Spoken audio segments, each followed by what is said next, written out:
I'm Norman Scott and I'm the Councillor for Greendale Division.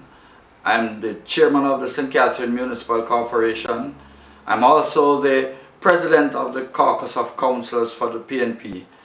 And I am supporting Comrade Mark Golding for the next leader of the People's National Party.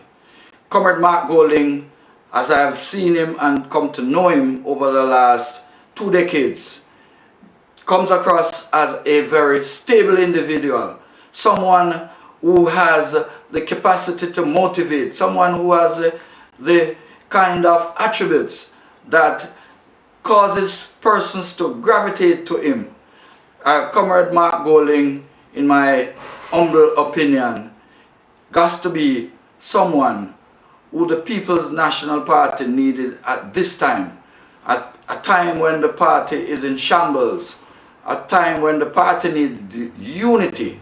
I think Comrade Mark Golding is the right person for the right job at the right time.